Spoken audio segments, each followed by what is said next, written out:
Lagunak, hemen txarrabatu nauzue. DJ Josebius, bai, eundoko sesioa prestatzen nahi naiz, bai. Porru Patatas Session Festival. Earra. Adi lagunak, nerian jarraituko, Zatik oso konzentratu da. Ba, berrio dikoa, ba.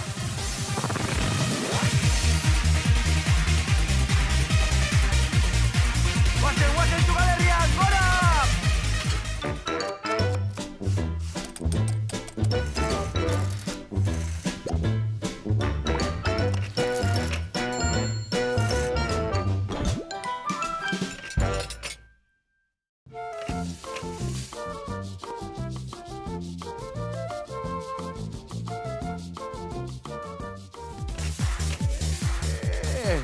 Ai ama, Julio, ongi etorri. Eskerrik asko. Zen mitikoa, DJ Julius, ez da, ondilla. Hore batzuekin, bueno, bereziki zurekin. Horea guria hemen izatia. Plato honetan, ez dakit Kalifornian gauden, Bai, edo nun? Ba, antzeko zerbait dago, antzeko zerbait. Nik esan dut hemen DJ Josebius. Balekoa alda, DJ Josebius. Beste bat. Beste bat. Igual gozogila izan da, Madalenius. Panchinetius. Josef, zetik ez? Josef, DJ Josef, vale, internazionalagoa, ez da? Bueno, zure, etzen un asko landu zure Juliosea eta Julius jarri zendun, ez da? Nik uste izen hori gaina Tolosako batek jarri ziala, Bai, Urte desente. Eta MC hori, garai horretan rapa erabiltzezan, da Madrilen ere bazeon alako mugimendu bat, eta horrekin gehatu naiz. Bikain, zenbat diskoteketan ibilizaz? Zenbat Asko. holtzetan jodezu? Asko, Espainia osoan, Frantzian ere bai, eta oso esperientzi onuragarri izan da, oso emankorra. Jende, bueno, alde txarrak ere baditu, dana bezala, ez? Beti gaude persona ez ezagunen artean, eta horrek bere arriskua dakar ere bai, ez? Baina oso esperientzi polita izan da, eta jendeak ematen diguna oraindik. Bikain, eta gaur egun jarraitzen duzu, Remember batzutan, edola egun berezitan, edo zer? Gaur egun daukat akordio bat, Bartzelonako promotora batekin, Remember Paradise izena duna, eta hoiekin 4-5 festivaletan eritzen gera. Bai, Madrilen, hemen beken 6-7 bat egin ditugu baita ere, bueno, eurek antolatu dute, ni artista bakarkan naiz. Baina oso polita da, bueno, nire barruan eske dago bain ez dakit entzun daukazu Remember mugimendu hori, ez? Dago modan, boladan bezala, ez? Eta nire barruan batzutan talka pixka eta egiten du, bueno, alde batetik dalako apur bat errepikakorra, eta beste batetik DJ-en lana beti zein izan da. Pixkat irratitan oraindik entzuten ez dan musika erakustea, ez? Gauza berrik eta... Hori da, eta jendieri erakutsi, joera berriak eta bar. Eta honekin berriz dabiltza edo gabiltza orain dela 20 urteko kantua jartzen. Atzea pausoak, zer da, jendiei esatean bezala segunda juventu etortzen hasi zaio. Hori da. Ja ume gazidia eta ja kalera nahi egon berrio parrandara. Pandemia eta gero sortu den mugimendu bat, egia da, baliabide aldetik teknikoki beste errekurso batu ditugula, hori oso importantea da, beste modu baten nahastu daiteke, eta, bueno, baina esperientzialare hainbeste jende aurrean musika jartzea, ikustea eurek nola bizi duten, oso bonita. Bueno, eta zukalde aldetikan nola moldatzen zea, Beginner forever. Beginner forever, beti. Betirako hasi berria. Bueno, ba... Ez que demora falta zaigu. Lasai, errez eta erreza ingo dugu, ikusiko zuen pastel bat ingo dugu gazilla, gero rulo bat lagungarri, eta aldi berian ondo pasa. Oso ondo, Remember, adi lagunak.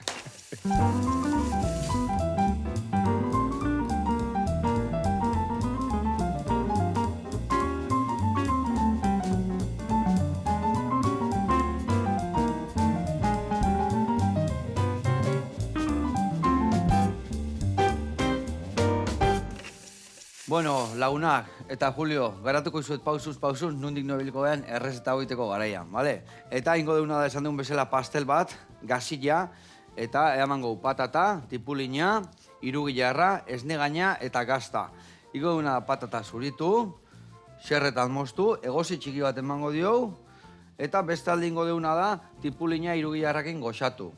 Hau goxatuta daunean, esnegaina botako jo, krematzen jungo gea, eta gero, ontzi baten jarriko dugu patatak, hola, panadera bezala moztuta, gero, tipulina eta irugilarra esnegainakin, berrize patata, berrize nasketa, eta gero jarriko dugu gazta gainean, eta gainerretzea sartuko dugu labea. Eta hori izango gaurko plateran oinarri ja. Baina lagungarri ingo izpio urrulo batzuk urdai azpikoanak. Bakizu erruloa nola itean sushi jakin hola, baino alga jarri berren kanpotikan urdai azpikoa jarriko jo. Interesgarri. Gure ikutu emango jo. Jarriko dugu urdai azpikoa, eta gero bertan gazta freskoa jarriko dugu, hauntzana dala, gero errukula, jarriko ditugu ere bai frambuesa batzuk, pipak, estilla, limoian raiadura, kiribilduko dugu, eta pastelan ondo lagungarri jarriko ditugu. Ados? Hau bai dela sinkronizazioa. Sinkronizazioa, ondo. Bueno, jarriko dut hemen, ura egosten, patatak egosteko. Eta beste lapiku botateakoet, hemen tipulina eta irugilarra goxatzeko. Lagunduko jazu adibidez, patata zuritzen, ondo? Bale, zerbait aipatu ez du xerretan. Bai, xerretan panadera diana, panadera, hola. Goiti bera moztitugu eso oso finak eso solorik. Egozi txiki bat emango dugu, bestela geho laben erretzea sartzen dunean asko kostatuko zaio. Orduan, ematen bai egozi txiki bat, 15 minutukua, gero laben denbora gutxion xamurrago geldituko dira. Vale, emango izu zuri gailua? Venga. Bueno. Hasiko naiz? Bai, ekin lanai, ura jarriko dugu hemen, eta ni tipulinakin hasiko naiz. Aizu, bazpare botikin jaukiko ez zu, ez? Badakao. Bitartian igual, biezatitxo bateo. Bueno, musika aldetikan. Lehen, esaten egun bezala, bakailagoa, ez da? Techno, progressive, guain musika trans, ez da? Aldatu inda, hitzeko musika berdina da. Eske, hemen ez dakiz zeatikan gertatzen da, ez dakiz sukaldean munduan gertatzen da, baina beti gauzak sailkatzen edo etiketatzen saiatzea. Ja. Eta musikari hori gainetzea jo asko gustatzen, ez da? Kanpoan berriz nazioarte mailan jendea da ekliktikoagoa. Dana ulertzen du musika elektronikoa izango balitz bezala, eta hemen berriz beti izena jartzea, eta horrek sektorizatu egiten du baita ere. Hau da, batek igual izaten du ni nahi hau, eta hau, nik beste hau, gaur egun ere, joera berriekin ere gertatzen da baita ere, batzuk nahi dute reggaeton, beste batzuk trap, beste batzuk rapa, beste batzuk pop musika, ez? Eta oain berriz, lehen teknozana zala erritmo errepikakorra bezala, jendeek ulertzeko, ematen zula kantu berdina behin eta berriro aizala entzuten. Baina bazetorren subideo bat hortarten, ez da? Bai, baina teknoaren esparru hortan gutxigo, eta behin berriz estilo danak ematen nahaztu egin diala, eta gaur egungo, ez dakit, Andres Campo, K-Style, adibidez diala, pixkat DJ punteroak gaur egun, estilo guztian hasten ditue, eta jendeak oso ondo jasotzen ditu, beste, osea, ja ematen du azkeneko urtetan jendeak musika asko entzun du da, elektronika mailan, eta ohituta doela erritmo guztiak saio berdinean entzutea. Orain dela gutxi pasadan urtarrilan fabriken egon nintzen Madrilen, ez dakit entzun daukiko ez zuen. Bai, diskoteka handia, bai. Esaten dute, prentsa espezializatuak esaten du mundu mailan daola 20 areto garrantzitsuenetan. Hori dia oso areto oso handiak erraldoiak ditue beti espazio desberdinak, orduan eskaintzen ditue artista desberdinak, hau da, egin dezakete pixkat beken estiloa, esan nahi, halako multiespazio kontzeptu horretan sartuta, eta batzutan emate ditue reggaetoneko artista oso ezagunak, eta beste batzuk elektronika eta bar. Orduan, garai batian egon nintzen 6-7 bat aldiz, eta ilusio egin dit bueltatzea area, hainbeste urte pasata geho, eta esperientzi oso ona izan da, ze aipatu ditzuana, edade guztietako jendea, eta gogo handikin, da musika, sentsazioiek jasotzeko prest, hori oso importantea da, ez guretzako artistantzat, nolabait jendea hor ikustea bakoitzaren proposamena entzun nahian. Eta goxatzen, da musika pintxatzeko modua ere bai aldatu inda, ez da? Pilo bat. Hori esaten du, pixkat, ez dakit DJ Begiami ezautzen desune, bai? Bueno, lagun badet. Bai. Eta, bai, bueno, nire lankidia da ere, bai? Eta, arek esaten du, lehen DJ-ak sinatela, lehengo sukaldari bezala sukaldariak ziala, ez da?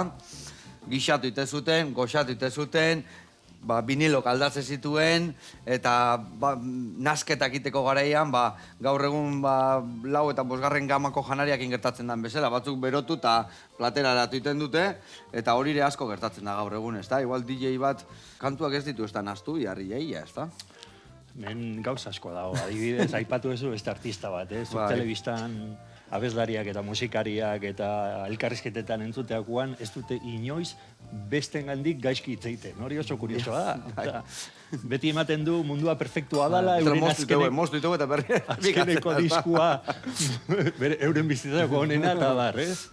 Eta hemen zertatzen da. Ardo gilak, bai, ardua beti honena, azkenengoa, ez da? Zuen esenplua oso adierazgarria da. Esan badaude leku batzuk oso ondo dago, tradizio mantentzea, ohiturak eta balako betidanik ezagutu izan ditugun sukalde horiek bizik mantentzea, hori oso ondo dago, baina adibidez dago Donostin taberna bat, beti tortilla bakarrik prestatzen dutena, eta aparte txuleta batzuk, eta uste tikeak banatzen dituela, ez? Bai, ala da, Tortilla ala hori saltzeko, eta egundoko arrakasta doke, eta beti formula berdin horrekin. Errespetagarria da, baina musikan nik uste gure lana berritzea dela, eta musikan bezala ja personaren izaeran nortasunan sartzen zaigu baitare garatzeko behar hori, ez? Pentsatez, ez? Eta DJ batzuk daude beti gauza berdina jartzen. Eta zuk esan duzun bezala, gaina teknologiak abantaila batzuk ematen dizkigu, aprobetxatu behar dianak, nolabait zerbait irautzailea eskaintzeko, eta nahi horrek asko raiatzen hau, asko. Ikuten naiz gogo guztiakin zerbait egitea, eta ikustezu albuan beste bat, kantu berdina jartzen, eta gaina egundoko izenakin, esan nahi, jendeentzako eroiak dira horiek. Baina igual tortilla hori teuna bezala, egundoko arrakastaka, eta hortikan moitzen bada igual ja, egostu triunfatzen, ez da? Bai, barkatu zin, berdetutenekin. Bai, oiek azalak borrea sakarrontzia organikoa gota, oitu, hola gotako deu. Oso ondo. Eta bestiak panadera gisa moztuko degola. Bai. Zan deun bezala horrela. Vale, botxo gara bera. Venga, zure kontu. Orduan, asko aldatu da eta moldatu inbehar dara. Nizuk esaten zuen bezala. Gure bai, hemen halko genuen, ikatzakin lanien ibili baino, zu berri balin bazkau, eta eltze azkarra balin bakau, eta balin bazkau gauza berrik, harrapatu berdiare bai, sukalde berrian sartzeko, ez da? Netzako da hitz bat, guztioi nolabait erakusten duena, azaltzen duena, artea, zuena ere artea da. Orduan, nik horrela ulertzen dut behintzat, sortzeko gaitasuna izatea zerotik hasi eta zirrara horiek provokatzeko ahalmen hori edo barruan daukazun hori azaleratzeko modua, ez? Orduan, erlatiboa da baitare, baina... Eta, zuze oroitzapen dazkazu, hasi zinanekuak. Goain dela zenbat urte hasi zinen? Goain dela 25 urte hasi zinen zuk, ez da? Rik asko, Joseba. Zenbat? Bai, gutxi gara bera, bai. Sobratzen dan honekin zeiten da, barkau, botikinaren aberriro galdetzen zut. Bale, kontuz, oso ondo, apoiatuta. Venga, potolo utzi berbazu, potolo utzi. Biatzik ez utzi, zeatik angero hemen zoze pintxau behar diguzu, Adibidez? Bueno, nola ikusten dugu gaztearoa. Ni institutan bilela viniloekin gora eta bera, txitxarroko nagusian alaba gelakidea, zestuan bazean beste DJ bat, Danger, Angel Carrasco, txitxarrontzen baitare, ni oso musikeroa, poperoa ere bai, dantzateko musika entzuten egun, Winnie Houston dauek ere bai, Duran Duran, Spandau Ballet, eta gelakide batzuk berriz, The Clash, eta The Pogues, da beste horiek, ez? Guza ustarrak ere bai, gustatzen zigun progresiboa eta ere bai, baina guk gehiago hardkorrak eta etorri ziala hor surfeko bideoak ikusten genditu nian, eta horre, No FX da, No Use for a Name da, Million Calling da, garai hortakoak zian, gutxi gura bera, ez da? Bai, pixkat geruo, pixkat 80ko markadokoa, ez? 80 erdialdea gutxi gura bera. Faltan botatzen dituzu urte horiek? Edo pasadia eta... Bueno, edade batekin atzea behitu atze botatzen dugu falta. Bai. Indako hain da dago eta aurrea behitu biharra, ez da? Ez da on jendea, alde batetik, ze garaioetan danak zoden inguruan, logikoa dan bezala, eta beste batetik dana egiteko zehola. Orduan, askotan, ni ez nahi damutzen adibidez. Zuk esan dezun bezala, indako hain da dago. Baina, bueno... Eta, egia zan, zuk esan dezun bezala txitxarro, handikan pasatzen zean ian ikustezu nola daun egundoko diskoteka horri itxita daola, ez da? O jazzberritik ane, bai, olako diskoteka ia danak itxita daude, ez da, itzela bat, bai, ez da, zuk hoietan jota egongo zea, ez da? Bai, itzelan ere residente bezala honetan. Elgoi barren bai, azkena ogoaz, ez da? Baina zikloak dira, horretik daukan meritoa urteak pasa eta oindikan bertan jarraitzea. Areto aldetik ja gutxigo dago, eta ze horre egontzan baitare inflexio puntu bat bezala, alde batetik poliziaren kontrolak, beste batetik jendeak, ez dakit, Operazion Triunfo saioa etorri izan, horrek asko aldatu zuen, musikalki, oitxurak aldatzen dira ere bai, ligatzeko moduak ere bai, esan nahi, klubeko kultura horretan jendea ondo pasatzea jute zan, musika entzutea, musika desberdin bat, horrek merito handia zekan eretzako, ez zekan zer ikusik aurretik ikusitako betiko sala de fiesta antzaleku horiekin, jute zala herrietako jendea, musika oso patxangero, komertziala, kontzertuak eta bar, eta hori izan zan pixka abanguardiako movida bezala, ez? Eta ja pixkanaka juntzian aretoak izten, oain Bilbon pare bat daude, Donostin betikoak, diala, pixkat, turistentzako, Donostiko jendeantzako ja ordu betetik aurrea lan iten dutena, oso desberdina. Desberdina, leheno, batzuk hostialetan azte zian, da igande gauian dagoeneko jarraitze zuen, ezta? Alde bat iti beste, eta bazenukan baten bat irikitea une oro, ezta? Bai, jende asko leku guztitan, gaina geneukan alako musikalki argitaletxeen laguntza, esan nahi, ontzan garai bat, bildumak ateatzen dituna Espainiako selloekin, zigiluekin, eta artista bezala hori izan dira, arrakasta borobiltzeko modu bat, esan nahi, inoiz pentsatzen ez genuen lekura heltzea, ez? Igual Madrilea jun, nasketa batzuk egin, diskoa grabatu, Bartzelonan gehien bat, bueltatu etxea, ordaintzen ziguten hegazkina, gero berriz royaltiak kobratu, hau da, salmenten royaltiak, eta telebistara jun promozionatzea, Televisión Españolara, o Crónicas Marcianas, o delakoa.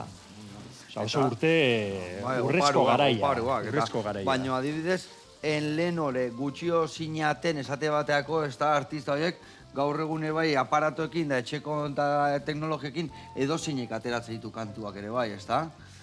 Horrek merkatu asko aldatu du. Hain kantu berri bat atatzen duzu, eta nola egiten duzu jendeak entzuteko kantu hori, jakinda zenbat artista honen inguruan, zenbat jendek egiten du musika. Hori nik uste artista ospetsuei ere gertatzen zaiela baita ere. Hau da, Antoni Orozko eta hauek, ez? Eta euskal musikan ere gehiago, ez hemen industria mugatuagoa da. Baina nolabait euren lana kanporatzeko, jendea erakusteko, eta oso zaila. Eta gio kompetizio hori barkatu, Bai, lasa, bota. Plataformetako play hoiek, klik hoiek, eaztenek gehiago ditun, sare sozialetako jarraitzaileak eta barkatu. Bai, ez lasa, gaur bat, hemen nahi entzuten gusto asko. Zemuner patatak? Patatak ezin hobe. Hemen, pixka goxatuko ditugu, esan deuna, 10-15 bat minutu goziko ditugu, gero hau, behin goxatuta daunean, ondo erregozita ez negaina gaituko jau, eta gero hor dakau, hemen ontziontan, eta hemen jarriko ditugu. Esan ditzuten bezala, geruzak ingoitugu, eta beste gazta jarrita gainerretzea sartuko du. Baina guain hau martxan dagoela, tokia laia jungo beha, 100ko errezeta indigue, eta segituan gaude bueltan.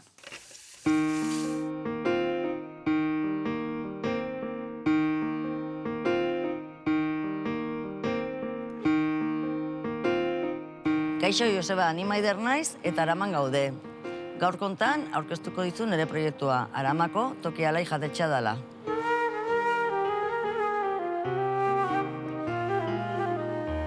Aramako ostatua da, hau, jatetxe eta taberna da. Gu gartu genuen dela 8 urte, guain ni bakarrik nago, eta, dakagu denetariko janariak, baina, etzagunagia pixkat, gure plater vegano eta vegetarianoagatik. Astean zehar dakeu eguneko menu bat, dazkeu 4 lehenengo plater, 2 bigarren, eta postre gutxukorara 12-14. Dena etxeko janaria da, hemen iten deudena.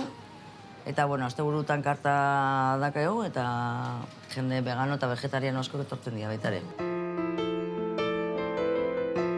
Jatetxea denetariko jendea etortzen da. Adin guztietakoa, jende gaztea, adinekoa, astean zehar langile asko.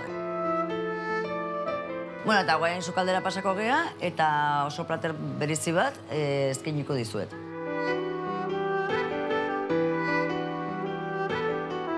Gaur aurkeztu behar dut, parmentier vegano bat. Platerra oso erresa daiteko eta oso goxua gelditzen da gainea, edozein barazkekin egin dezakegu. Adibidez, kalabazina, kalabazarekin edo edozein barazkiarekin.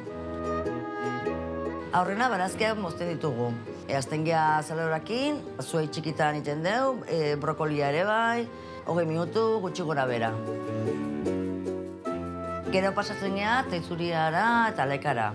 Oiek, 10 minutukin nahikoa da. Barazkiei gehitzen zaio soja texturizatuta eta dena batea sukaldatzen da. Su bajuan eta gutxi gora bera 10-15 minutu. Jarraitzen dugu gehitzen, barazki salda pixkat eta tomate berrildua. Dena batea sukaldatzen da 10 minutu gutxi gora bera. Su bajuan. Beste plater veganoak egiten ditugu, egunero dazkagu lehenengo bat eta bigarren plater bat. Eta, bueno, erabiltzen ditugu, adibidez, hamburguesa veganoak egiten ditugu oloarekin, soja texturizatuta ere asko erabiltzen dugu, taco vegano bat dakagu, gero barazki tempuran, maionesa veganoak, eta bar. Hau dena nahastuta, parmentier veganoaren oinarria izango da. Gelditu behar da kolore doratuarekin eta dena nahastuta.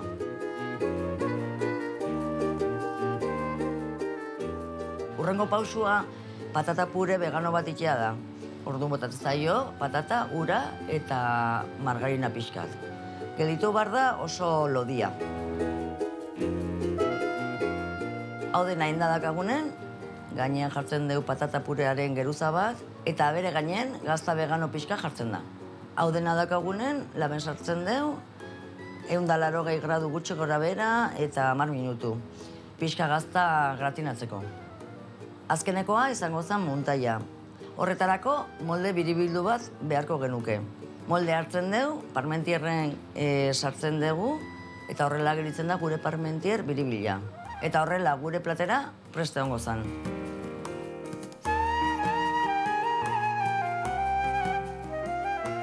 Bueno, Joseba, hemen aurkezten dizut gure parmentier veganoa. Araman gaude, Tokiala jatetxean, eta eskerrik asko denagatik. Urrungo arte. Aupa, Maider, eta ora parmentier hori. Ze itxura, eharra, eta egia esan, ze gauza eharrak egituzun. Besarka da handi bat eta horrela jarraitu, goxatzen da goxatu arazten. Gu gurian jarraitzeko hemen behitu. Hau negia itxura hartzen nahi da, esne gaina botako dugu, pixka gehiago emango jo, eta hau iragatzi ingo dugu. Eta, jaungo geha pixkanaka hemen prestatzen gure pastel berezi hau. Bale? Ingotena da hemen, behitu. Lehen da bizia esne gaina botako tonea. Bale? Pixka goxatu horrela. Oso kuriosoa, Kuriosua, bai, Hemen gertutik guztia gaina. Zura adibizukaldari ditza munduan zer ritezu, etxen eukiko dituzu errezeta bereziko la prestatzen. Gustauko litzaiak, batzutan aspertutan ikuste ditut YouTube nolako tutorial txiki horietakoak, gehien bat nolabait eskuragai ditugun osagaiekin da, baina denbora falta zaigu. A ber, gure beti esaten dugu, hemen gora etortzeka eta gauza berezik egite ditugu eta hola, baina gero etxea junda, tortilla, patata eta holakoak egite ditugu, Etxe danetan bezala. Holako gauzak maitasunez egin berdia, ez? Pentsatzen.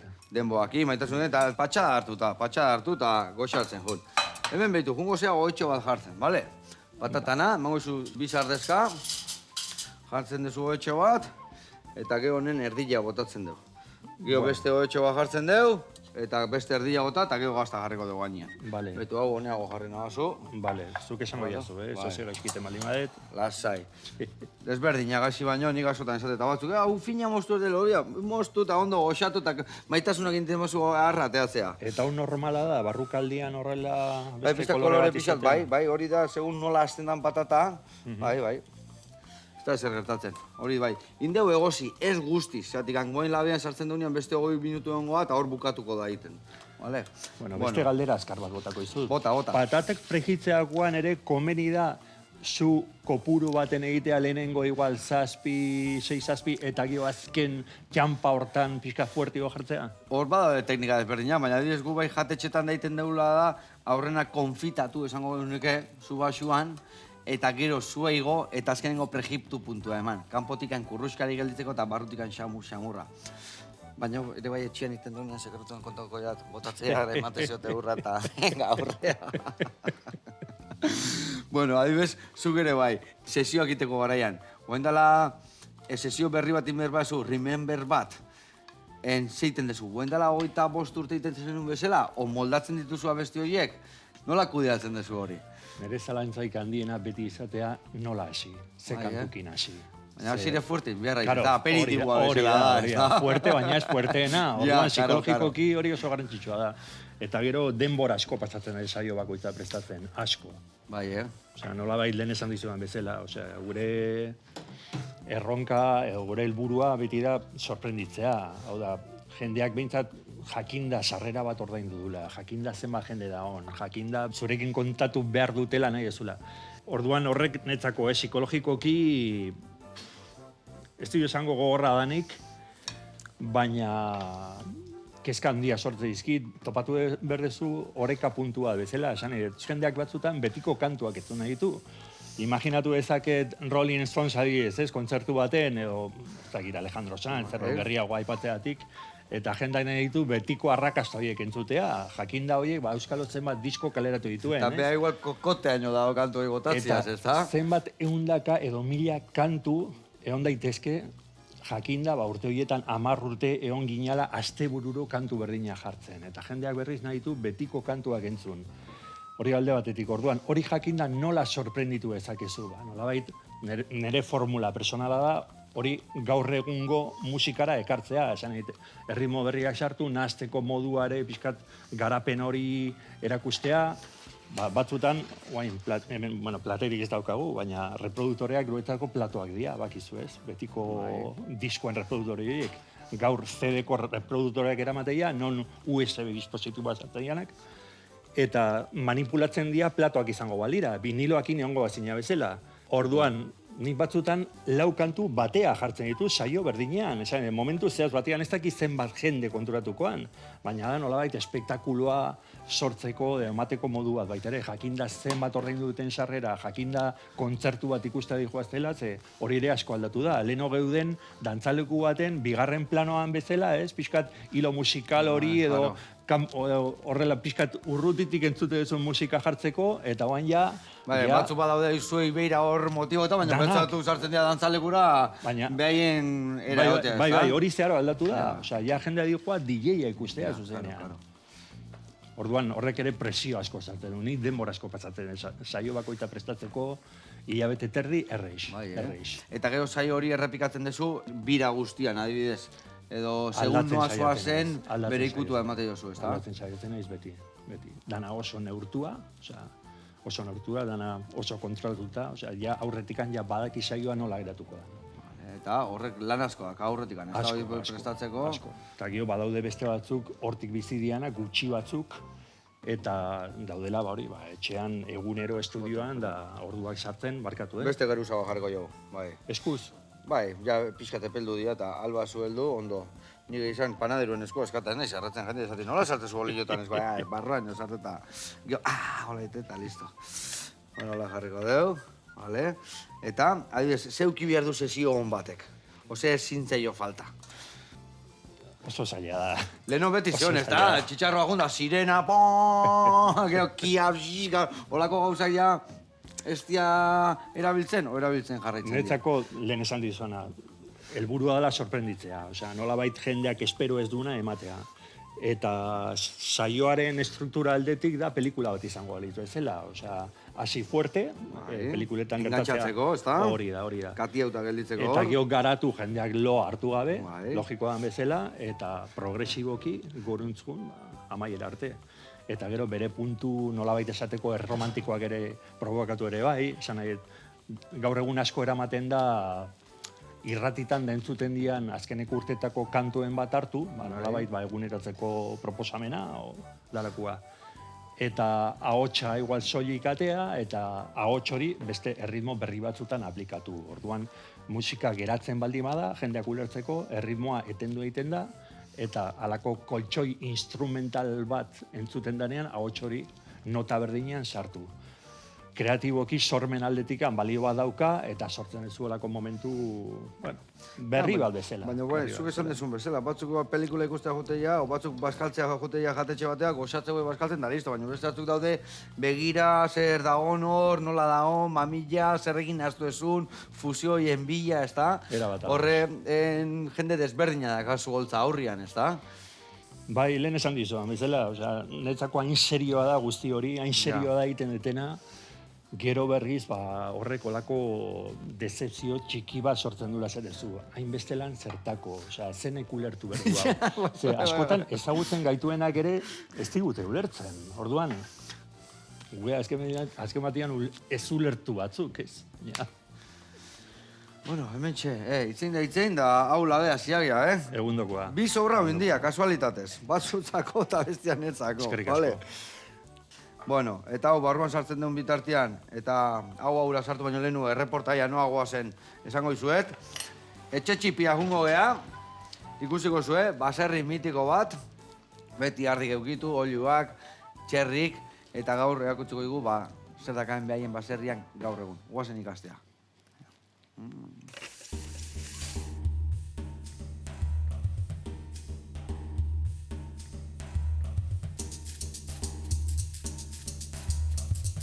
Eguerdion, Joseba, ni Maria Jesus naiz, Elizondokoa, etxitxipia baserrian gaude, eta erakutsiko batzuet gaur nire baserria.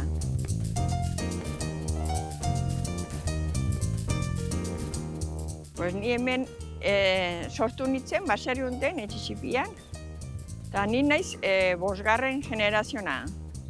Beti emakumeak suertatu gara segitzera baserrian. Hoai dela 40 urte bizitzia desberdina zen. Urden gogorra zen, ume hauniz bazen baserrietan, eta denen artean egiten zen lana, baino egiten zen eskulana haunitz. Eta ja hoai gutxituen ganda familia, eta hoai da dena mekanizatua. Hoai badu ardiek, olioak, zerrien bat, eta berri egize erlea bat dugu.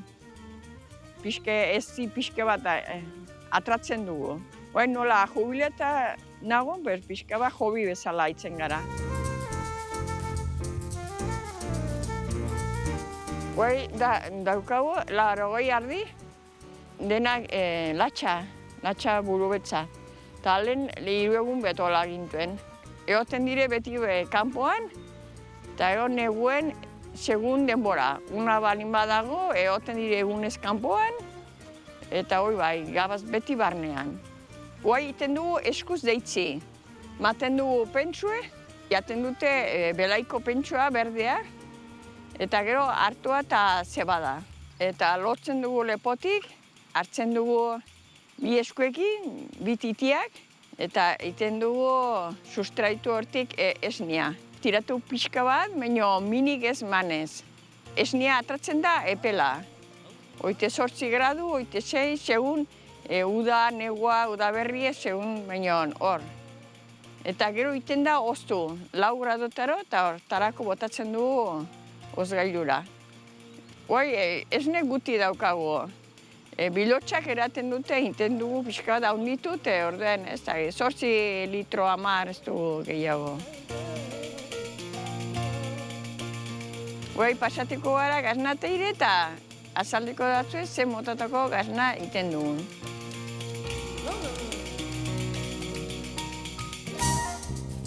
Idazabal mota da, eta iten gintuen kilokoa, 1,5 kilo 2 kiloko gaznak. 2 motatakoak, bat gatzagie normala likidu hartzen dena, eta bertxea iten ginuen pixka berezie bilotxain gatzagiekin. Etxeko gatzagie da hoi. Eta du gusto berezi bat. Eta bueno, premioak eta horiek hoi gaten ginuen. Hoi jubilatote nago, urte bat badama jubilatuak. Eta ardiekin segitzen dugu, baina bia pixka bat 80 betola. 50 bat gazna egiten dugu. Pixka bat amor alartesten den bezala. Izaten dugu etxeko bakarrik. Filma bat ere inginuen, ez dakit plazara gaten ginen gazna saltzera, eta han agertu zen emakume bat, eta interesatu ezagola filme bat itera. Bueno, kusko egin nuela eta hortzen hasi ginen, ere torri zinen baserrire, gaznategire. Eta horra hasi ginen pixka bat grabatzen. Zen Isabel Koixet, eta orden dena egin ginuen hemen filmetu, eta presentatu zuen Malagako festivalera. Eta han biznaba bat atra ginuen. Nik uste zen premio bat emakume ezetegatik, eta ze lana egiten duen baserri betian emakume bat.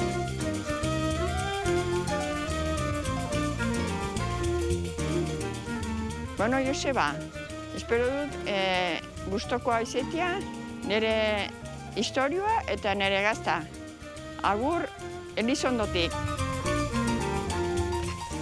Aupa Maria Jesus, eta gora betiko baserriak, ze gauza ona, Estilla, gazta, dana etxeko baratza, zenba gauza ez zinitun erakutziko, eharra laskazuenak, bai.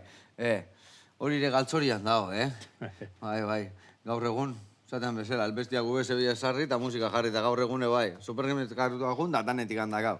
Bueno, zue jarraitu horrela, 5. belaunaldia eta ia beste 5 pasatzen dian hola baserria mantentzen.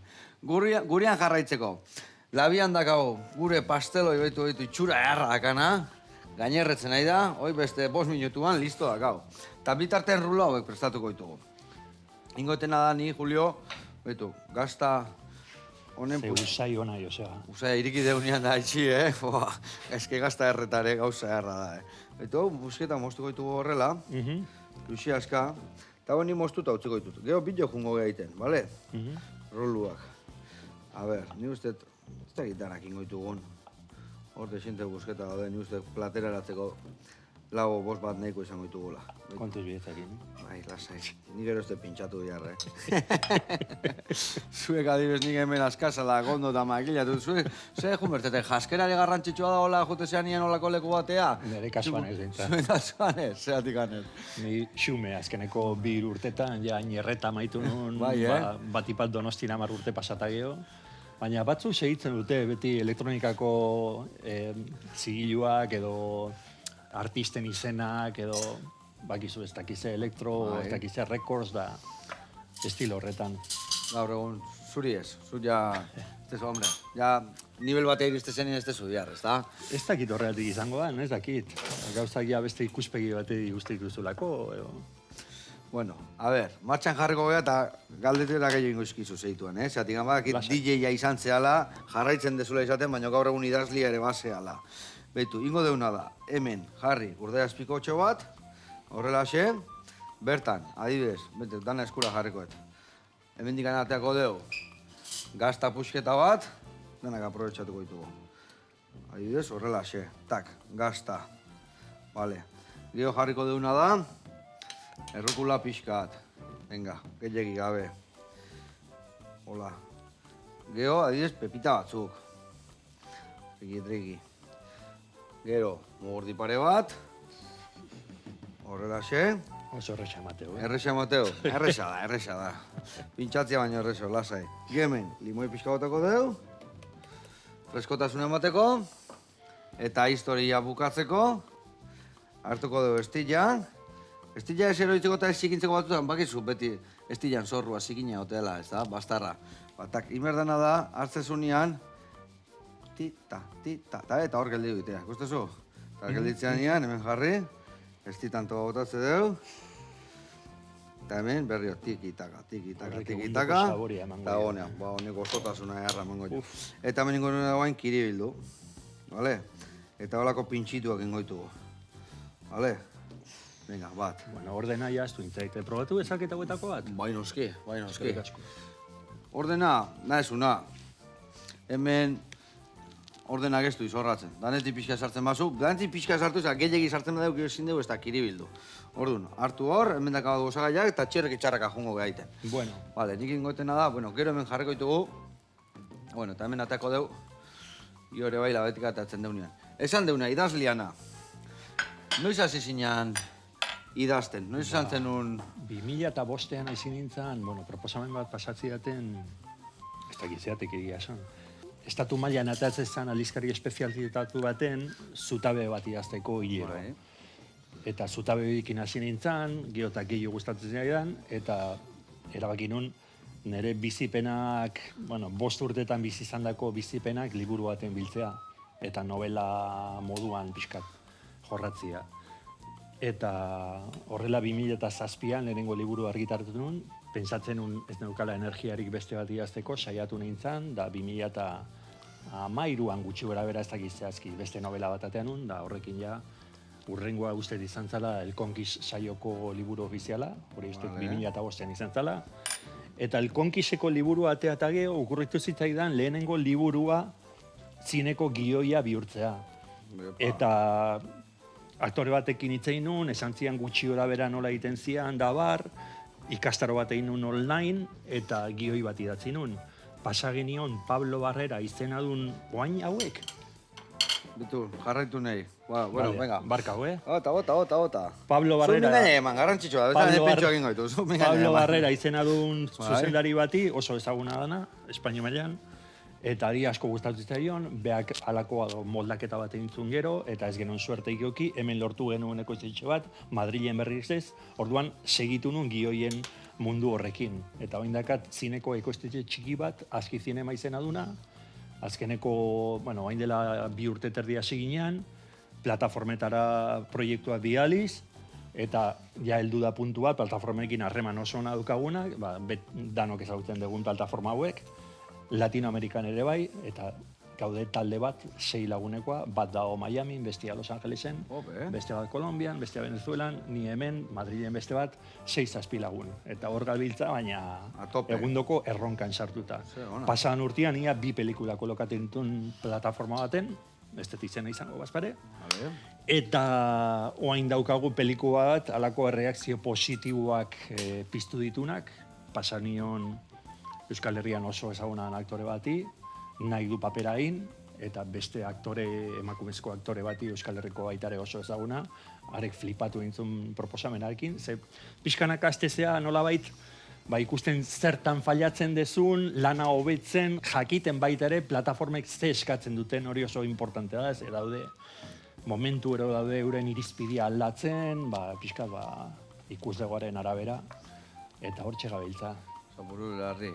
Eta, orduan, zenbat, behiaintzako lanak dituzu, baina zure liburuak ebai argitaratu dituzu, zuriak propioak, bakite bai baten bat zure bizipenetatik ere bai atera dezula, ezta? Bai, ditut 5 liburu ja merkatuan, eta azkenekoa izan zen lehenengo liburu horren remix bat.